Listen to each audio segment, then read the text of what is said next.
Tears of the Rope, a crime story by Vahid Sajjadifar.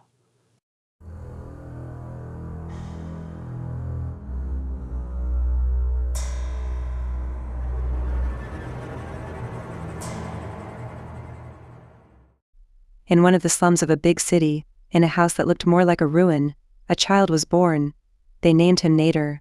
His mother, Rana, was a woman who had fled from her home and family in her youth to escape a forced marriage.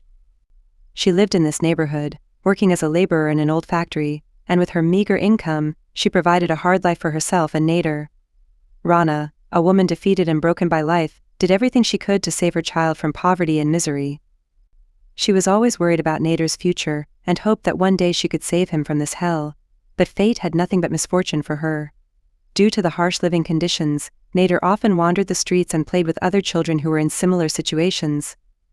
He always wore old and torn clothes and hated the pitying looks of others. One cold winter night, when Nader was 5 years old, his mother returned home after a hard day's work. Exhausted and devastated by the hard labor and the cruelty of the employers, she broke down in front of Nader and tears streamed from her tired eyes. Nader, who had never seen his mother like this, was scared and retreated to a corner. In the following days, Nader saw his mother withdraw more and more into herself. Rana had no hope left for the future, and poverty and financial problems had brought her to a breaking point from which she saw no escape. She could no longer bear to look at the innocent face of her child. One night, while Nader was asleep, Rana quietly passed by his bed, tears streaming down her face, and approached a corner of the house where a rope hung from the ceiling. With deep breaths and eyes filled with pain and despair, Rana hanged herself. One day when Nader returned home from playing with his friends, something was wrong. A deathly silence hung over the house. Worried, he entered and saw his mother hanging lifelessly from the ceiling. Shocked and terrified, he stared at the scene but could not fully comprehend what had happened. This bitter and horrifying moment was a turning point in Nader's life. He could never erase the image of his mother, who had ended her life with a rope, from his mind. Police and social workers soon arrived at the house and took Nader to an orphanage, where he was supposed to grow up with the hope of a better life. While Nader was engulfed in a lifeless and emotionless world, the only image that kept replaying in his mind was the weary and broken face of his mother hanging from the rope. This image gradually gave way to endless anger and hatred in his heart. Nader spent his teenage years in an orphanage that was more like a prison for children. In this harsh and loveless environment, he lived with other children who each had their own bitter fate. During these years, anger and hatred towards society and the world took root in Nader's heart and drove him towards darkness. He no longer trusted anyone and was always thinking of revenge. The image of his mother hanging from the rope was always alive in his mind, driving him towards an endless madness. Every day Nader faced new violence and hardships. He often fought with other children in the orphanage and was always defending himself. No one understood him, and everyone avoided him.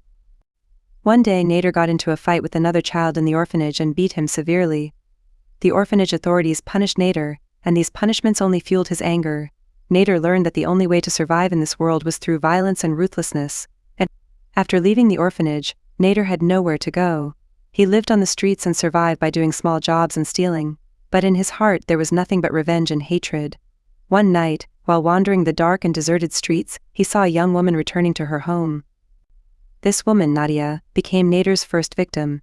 With no reason other than his hatred and anger, he followed Nadia and forcibly took her to an abandoned building. Nader, who could never forget the image of his mother, decided to hang women in the same way his mother had hanged herself. He hung Nadia from the ceiling with a rope he always carried with him, and forced her to endure pain and suffering until she gradually died. At that moment, Nader felt something strange. He took pleasure in watching Nadia's pain and agony. As time passed, Nader became more and more interested in killing women. Not only did he kill them, but he hanged them one by one and slowly, to prolong their suffering. He took pleasure in watching the pain and agony of his victims, finding a kind of psychological and emotional satisfaction in it. Nader, now known as a serial killer, continued his hunt for victims. He lured women with various tricks and traps, taking them to his hidden location. There, with meticulous cruelty, he hanged them and enjoyed their terror and pain. Over the years, the police were also trying to capture this serial killer. But Nader acted cleverly and always evaded capture, leaving no traces behind and constantly changing his hideout. During these years, Nader improved his techniques. He learned how to quickly and discreetly trap his victims. He always chose new locations to hide them, never trusting one place for too long. The police were intensively trying to capture this serial killer, but Nader acted cleverly and always evaded capture. He left no traces behind and constantly changed his hideout. He selected his victims with precision and skill, women who were alone and defenseless, and whom no one would come looking for. One night Nader hunted another woman named Layla. He took her to the same abandoned building and hanged her with the rope. This time he forced his previous victims who were still alive to watch Layla's death. Nader enjoyed the terror in his victims' eyes, but he did not realize that the police were gradually closing in on him. The police eventually managed to identify Nader and locate his hideout using the evidence they had gathered. In a complex and dangerous operation, they raided Nader's hideout and arrested him. Nader, seeing no way to escape, surrendered. He confessed to all his crimes and was sentenced to death. Nader was ultimately hanged, just like his mother.